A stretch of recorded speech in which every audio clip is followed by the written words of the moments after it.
Dharwad high court ಮತ್ತು ಜಿಲ್ಲಾ ನ್ಯಾಯಾಲಯಗಳಿಗೆ ಇಮೇಲ್ ಮೂಲಕ ಬಾಂಬ್ ಬೆದರಿಕೆ ಸಂದೇಶ ಬಂದಿದ್ದು, ಸ್ಥಳಕ್ಕೆ ತಕ್ಷಣ ಧಾರವಾಡ ಪೊಲೀಸ್ ಸಿಬ್ಬಂದಿ ಮತ್ತು ಅಗ್ನಿಶಾಮಕ ದಳ ತಲುಪಿದ್ದು ಕಟ್ಟುನಿಟ್ಟಿನ ಪರಿಶೀಲನೆ ನಡೆಸಿದ್ದಾರೆ.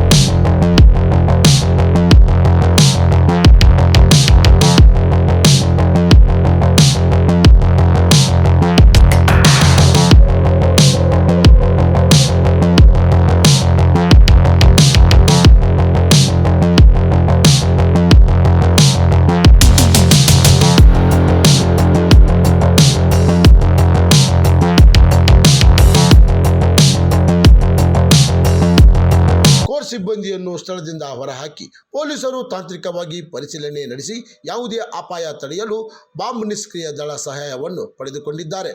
ನಗರದಲ್ಲಿ ಭದ್ರತಾ ಕ್ರಮಗಳನ್ನು ಹೆಚ್ಚಿಸಲಾಗಿದೆ.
ಡಿಸ್ಟ್ರಿಕ್ಟ್ ಅಂಡ್ ಸೆಷನ್ ಕೋರ್ಟ್ ಏನಿದೆ ಇಲ್ಲಿಗೆ ಒಂದು ಬಾಂಬ್ ಬೆದರಿಕೆ ಮೇಲ್ ಬಂದಿತ್ತು. ಆ ಮೇಲ್ ಬಂದದ್ರ ಹಿನ್ನೆಲೆಯಲ್ಲಿ ನ್ಯಾಯಾಧೀಶರುಗಳು ಮತ್ತು ವಕೀಲರ ಗಮನಕ್ಕೆ ತಂದ ತಕ್ಷಣ ಅದನ್ನ ಎಲ್ಲ ಸ್ಯಾನಿಟೈಸ್ ಮಾಡಿಕೊಟ್ರು. ಆಮೇಲೆ ನಮ್ಮ bomb disposal squad, dog squad ಅದೆಲ್ಲ ಕರೆಸಿ ನಾವು ಕೂಡ ಎಲ್ಲ ಚೆಕಿಂಗ್ ಮಾಡಿಸಿದ್ದೀವಿ. ಚೆಕಿಂಗ್ ಮಾಡಿಸಿ ಯಾವುದೇ ಆ ಥರದ ಅಂಶಗಳು ಕಂಡು ಬಂದಿಲ್ಲ ಅನ್ನೋದ್ರ ಹಿನ್ನೆಲೆಯಲ್ಲಿ ಕೋರ್ಟ್ ರೆಸ್ಯೂಮ್ ಮಾಡೋದಕ್ಕೆ ಕ್ರಮ ಕೈಗೊಳ್ತಾ ಇದ್ದಾರೆ. ಈ ಥರ ಮೇಲ್ ಬಂದಿರೋದ್ರ ಹಿನ್ನೆಲೆಯಲ್ಲಿ ಒಂದು ಪ್ರಕರಣ ದಾಖಲು ಮಾಡ್ಕೊತಾ ಇದ್ದೀವಿ. ಯಾರು ಅಂತ ಆದಷ್ಟು ಬೇಗ ಪತ್ತೆ ಮಾಡಿ. ಅಲ್ಲ, ಅವ್ರ ಮೇಲಲ್ಲಿ ಬಹಳಷ್ಟು ಕಡೆ ಇಟ್ಟಿದ್ದೀವಿ ಅಂತ ಹೇಳಿದ್ದಾರೆ. ನಮಗೆ ಧಾರವಾಡ ಡಿಸ್ಟ್ರಿಕ್ಟ್ ಕೋರ್ಟು ಮತ್ತೆ ಅದೇ ರೀತಿ ಹೈಕೋರ್ಟ್ಗೂ ಕೂಡ ಇದೇ ರೀತಿ ಒಂದು ಮೇಲ್ ಬಂದಿದೆ ಅನ್ನೋದು ತಿಳಿದು ಬಂದಿದೆ. ಅದೇ ರೀತಿ ಶಿವಮೊಗ್ಗ, ರಾಮನಗರ ಅಲ್ಲೆಲ್ಲ ಇದೇ ತರ ಮೇಲ್ಸ್ ಹೋಗಿದೆ ಅಂತಂದು ಪರಿಶೀಲನೆ ಮಾಡ್ತೀವಿ. ಪ್ರಕರಣ ದಾಖಲು ಮಾಡ್ಕೊಂಡು ಯಾರು ಈ ಒಂದು ಕೃತ್ಯ ಮಾಡಿದ್ದಾರೆ ಅನ್ನೋದು ಇನ್ನು ಸಿಕ್ಕಿದೆ, ತನಿಖೆ ನಡೀತಾ ಇದೆ. 1.5 ತಾಸಲ್ಲಿ ನಮ್ಮದು ಎಲ್ಲ ಕಾರ್ಯಾಚರಣೆ ಆಗಿದೆ. ನಮ್ಮದು ಎಂಟು ಸೆಬಟಾಜ್ ಚೆಕ್ ಮತ್ತು ವಿಜುವಲ್ ಇನ್ಸ್ಪೆಕ್ಷನ್ ಮತ್ತು ವೆಹಿಕಲ್ಸ್ ಎಲ್ಲ ಹೊರಗಡೆ ಕಳಿಸಾದ್ಮೇಲೆ ಅಂಡರ್ಗ್ರೌಂಡ್ ಪಾರ್ಕಿಂಗ್ ಎಲ್ಲ ಚೆಕ್ ಮಾಡಿದ್ದೀವಿ. ನಮಗೆ ಯಾವುದು ಸಸ್ಪಿಷಿಯಸ್ ಐಟಮ್ ಸಿಗಲಿಲ್ಲ. ಸೊ ಅದಕ್ಕೆ ಕೊನೆಗೆ ಅರೌಂಡ್ 12:30 ಮಧ್ಯಾಹ್ನ 12:00ವರೆಗೆ ಈಗ ನಾವೇ ಹೈಕೋರ್ಟ್ ಪ್ರೊಮೈಸಸ್ ARG ಸಾಹೇಬರಿಗೆ ಹ್ಯಾಂಡ್ ಓವರ್ ಮಾಡಿಸ್ತಾ ಇದ್ದೀವಿ. ನಿಜ ಅದಕ್ಕೋಸ್ಕರ ಒಂದು ಆ್ಯನ್ಯುವಲ್ಲಿ ನಮ್ಮದು ಒಂದು ಜಾಯಿಂಟ್ ಸೆಕ್ಯೂರಿಟಿ ರಿವ್ಯೂ ಆಗುತ್ತೆ. ಆವಾಗ ಸಾಹೇಬರು ಅಂದರೆ ನಾವಿದು ರಿಕಮೆಂಡೇಶನ್ಸ್ ಪುಟ್ ಫಾರ್ತ್ ಮಾಡ್ತೀನಿ. ಅದರ ಬಗ್ಗೆ ಡಿಸ್ಕಷನ್ ಆದಮೇಲೆ ಯಾವ ಕ್ರಮ ಹೇಳುತ್ತೆ ಅದು ಆಗಲಿ. ನಮಗೆ ಸಾಹೇಬರು ಅರೌಂಡ್ 10:15ಗೆ ನನಗೆ ತಿಳಿಸಿದ್ದಾರೆ. 10:15 ತಿಳಿಸಾದ್ಮೇಲೆ ನಾನು ಇಮಿಡಿಯೇಟ್ಲಿ ಬಂದು 10:30 ನಮ್ಮ ಜಡ್ಜಸ್ ಸಾಹೇಬ್ರಿಗೆ ರಿಕ್ವೆಸ್ಟ್ ಮಾಡಿ ಸರಿ ಈ ಥರ ನಮಗೆ ಥ್ರೆಡ್ ಬಂದಿದೆ, ಅದ್ರ ಪ್ರಕಾರ ನಾವೇ ಸ್ವಲ್ಪ ಕಾರ್ಯಾಚರಣೆ ಮಾಡ್ತೀವಿ. 1.5 ತಾಸು 15-20 ಮಿನಿಟ್ಸ್ ಒಳಗಡೆ ನಮ್ಮದು ಎಲ್ಲ ಕೋರ್ಟ್ ಪ್ರೊಮೈಸ್ ಖಾಲಿ ಆದಮೇಲೆ 10:45 11 o'clock ಸ್ಟಾರ್ಟ್ ಮಾಡಿದೆ. ಈಗ 12:30 ಹ್ಯಾಂಡ್ ಓವರ್ ಮಾಡಿಸ್ತಾ ಇದ್ದೀವಿ. Thank you. ಹೌದು, ಇದು ಮೇಲಲ್ಲಿ ಬಂದಿದೆ. 2ನೇ ಬಾರಿ ಥ್ರೆಟ್ ಅನ್ನೋಕ್ಕಿಂತ ಮೇಲಲ್ಲಿ ಬಂದಿರೋದು. ಬೆಳಗ್ಗೆ ಕೋರ್ಟಿಗೆ ಬಂದ ತಕ್ಷಣ ಮೇಲ್ ಓಪನ್ ಮಾಡಿದೆ, ನೋಡಿದ್ದೆ. SP ಧಾರವಾಡ ಗುಂಜನಾರಿ ಅವರಿಗೆ ಫೋನ್ ಮಾಡಿ ಮೇಲ್ ಫಾರ್ವರ್ಡ್ ಮಾಡಿದೆ. ಅವ್ರು ಇಮಿಡಿಯೇಟ್ಲಿ ರೆಸ್ಪಾಂಡ್ ಮಾಡಿ ವಿತ್ ಆಲ್ ಸ್ಕ್ವಾಡ್ ತೊಗೊಂಬಂದು ಚೆಕ್ ಮಾಡಿದ್ದಾರೆ. ಏನೂ ಸಿಕ್ಕಿಲ್ಲ. ಅಫ್ಕೋರ್ಸ್ ಇಟ್ಸ್ ಎ ಹೋಕ್ಸ್, ಬಟ್ ಹೋಕ್ಸ್ ಅಂತ ನಾವು ಹೇಳೋಕ್ಕೂ ಬರೋದಿಲ್ಲ. ಮೊದಲಿಗೆ ಚೆಕ್ ಮಾಡಿದ ಮೇಲೆ ಗೊತ್ತಾಗತ್ತೆ. ಈಗ ಚೆಕ್ ಮಾಡಿದ್ದಾರೆ, ಎಲ್ಲ ಸರಿ ಇದೆ ಅಂತ ಹೇಳಿದ್ದಾರೆ. ಸೊ ಕೆಲಸ ಸ್ಟಾರ್ಟ್ ಆಗುತ್ತೆ. ಮತ್ತೆ ಮೇಲಲ್ಲಿ ಏನು ಇರಿದೆ 4 RDX IED 115ಕ್ಕೆ ಬ್ಲಾಸ್ಟ್ ಮಾಡ್ತೀವಿ. ಬೇರೆ ರಾಜ್ಯದಂದರೆ ತಮಿಳ್ನಾಡಲ್ಲಿ EWSಗೆ ರಿಸರ್ವೇಷನ್ ಕೊಟ್ಟಿದ್ದಾರೆ, ಅದು ಸರಿಯಲ್ಲ ಅಂತ ಅಷ್ಟೇ. ಅದನ್ನು ಅಪೋಸ್ ಮಾಡ್ತೀವಿ ಅಂತ. ಇವತ್ತು ನಮ್ಮ ಕೋರ್ಟ್ ಅಲ್ಲದೆ ಧಾರವಾಡ ಜಿಲ್ಲಾ ನ್ಯಾಯಾಲಯ, ದಾವಣಗೆರೆ, ಕೊಡಗು ಮತ್ತು ಕಲಬುರಗಿ ಹೈಕೋರ್ಟ್ ಬೆಂಚಿಗೂ ಸಹಿತ ಈ ರೀತಿ ಬೆದರಿಕೆ ಮೇಲ್ ಬಂದಿದೆ. ಅಲ್ಲಿನೂ ಇದೇ ರೀತಿಯ ಡ್ರಿಲ್ ನಡೀತಾ ಇದೆ. 2ನೇ ಬಾರಿ ಬಂದಿದೆ ಅನ್ನೋದು ಪ್ರಶ್ನೆಗಿಂತ ಭದ್ರತೆ ಇರೋದು ಸರಿಯೇ ಇದೆ. ಯಾರನ್ನಾದರೂ ಒಳಗಡೆ ಪರೀಕ್ಷೆ ಮಾಡೇ ಬಿಡ್ತಾರೆ, ಚೆಕ್ ಮಾಡಿಬಿಡ್ತಾರೆ. ಬಟ್ ಮೇಲ್ ಬಂದಿದ್ದೆ ನಾವು ವಿ ಕೆನಾಟ್ ಸ್ಕ್ರೀನ್. ಬಂದು ನಾವು ನೋಡಿದ ಮೇಲೆ ಗೊತ್ತಾಗ್ಬೇಕು ಏನಿದೆ ಅಂತ. ಆಮೇಲೆ ಸ್ಕ್ರೀನ್ ಮಾಡಿ ಅದು ಕರೆಕ್ಟ್ ಇದೆಯಾ ಇಲ್ವಾ, ಹೋಗ್ಸಾ ಅಥವಾ ನಿಜವಾಗಿದ್ದ ಬೆದರಿಕೆನ ಚೆಕ್ ಮಾಡಿದ್ರೆ ಹೇಳೋಕ್ಕಾಗೋದಿಲ್ಲ. ಇನ್ನೊಂದು 10 ನಿಮಿಷಕ್ಕೆ ಸ್ಟಾರ್ಟ್ ಆಗುತ್ತೆ. ಇದ್ರು ಎಲ್ಲರೂ ಬಂದಿದ್ರು, 8 ಜನ. ಕ್ರಾಂತಿ ಸಮಾಚಾರ ಟಿವಿ ಧಾರವಾಡ.